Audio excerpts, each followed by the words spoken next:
Ja sieltä tulee illan emäntä Liljenfors lavalle uudessa asussa. Hopsan!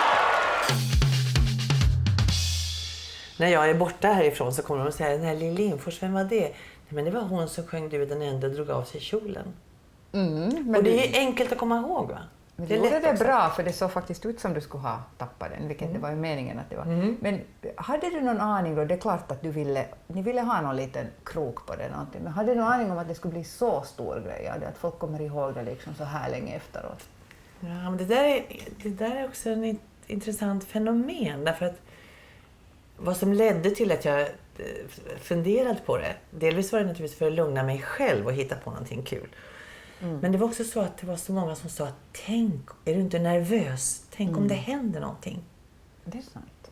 Och då tänkte jag att det här är precis det som framförallt vuxna människor längtar efter.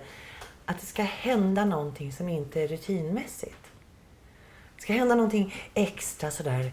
Det får inte vara för farligt, men när vi har en upplevelse, jag menar som vuxen så säger man mycket, ja, oj vad tiden går fort och oj, det var, dagarna går liksom. Och så som barn så lever man så intensivt i nuet så man kommer ihåg, och idag var det en mask som jag hittade och det var sensation. Oj, om man skulle kunna det ännu. Ja, man skulle kunna det. Ja. Och då tänkte jag så här, det här är precis vad människor längtar efter. Att det ska hända någonting som inte är bara bonjour, bonsoir, deux points, cinq points. Och så går liksom med det här goodbye, hello England, bla bla bla bla bla. Vidare. Så tänker jag, där alltså. Att det blir bara någonting. Det får inte vara för obehagligt, va? Det ska vara någonting som händer. Och då tänkte jag att ja, men om jag kommer då i andra delen, kommer upp och så låtsas jag som jag fastnar i en spik. För jag hade gjort det här tricket tidigare.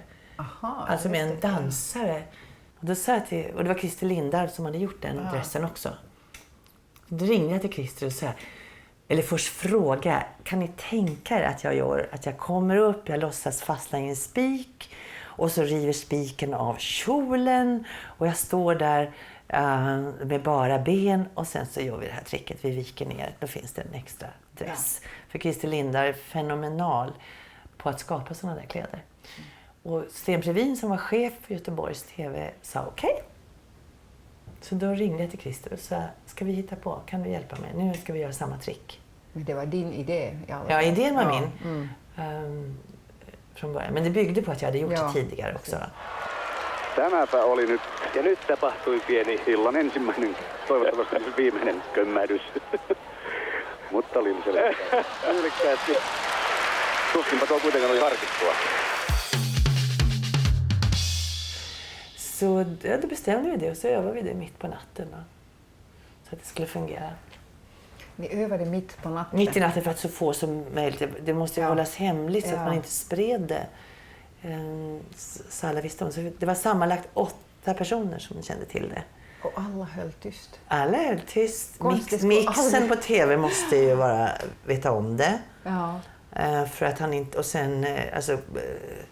De som jobbade med kamerorna, männen måste ju veta det. För att jag står och försöker teckna att de ska klippa över till en annan bild. Det kanske inte har tänkt på, men jag står så här. Ja, precis. Tecknar till att klippa in, va? Så att man klipper bort. Och det skulle de inte göra, va? Så att de måste ju veta precis. Så gick det till. Och alla bara hela... Jo, det blev en jättegrej av det. Kyllä se niin. Sallitko minun sanoa, että se oli harkittua, mutta tästä me emme tienneet mitään. Tätä ei ollut teillekään kerrottu etukäteen.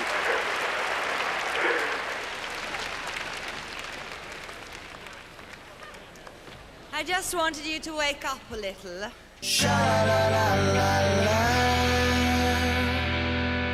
Det tror jag, det hade jag ingen aning om heller att det skulle bli så här stort. Utan för mig var det en rolig händelse, eller kul, men att det skulle bli alltså, att man skulle prata om det var någon klubb och jag vet inte allt möjligt som har hänt med det. Men för mig var det också ett sätt för mig att lugna ner mig själv. Jag visste ju hela tiden att snart så kommer jag att dra av mig kjolen. För vi repeterade ju då på natten också. Så att det var en nylontråd som höll i kjolen. Va? Aha. Så det satt en arbetare på Skandinavien och satt nedanför trappan och höll. Och så hade vi mätt ut så att den här nylontråden skulle vara precis så lång så att när den sträcktes då åkte kjolen av.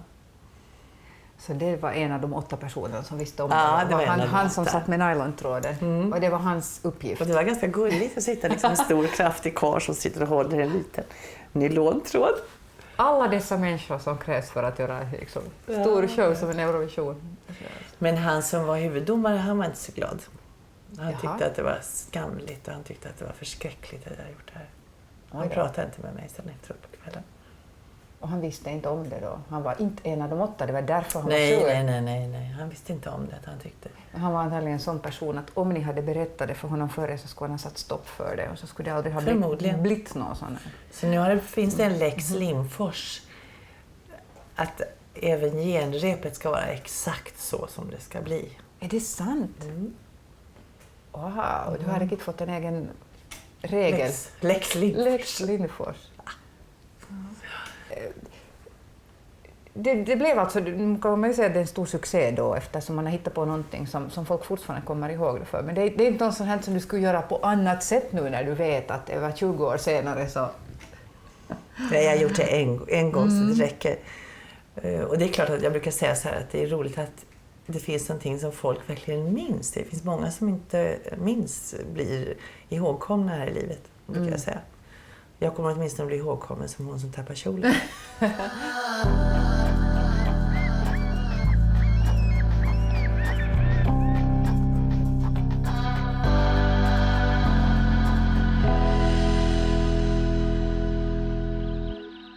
Nu när de träffas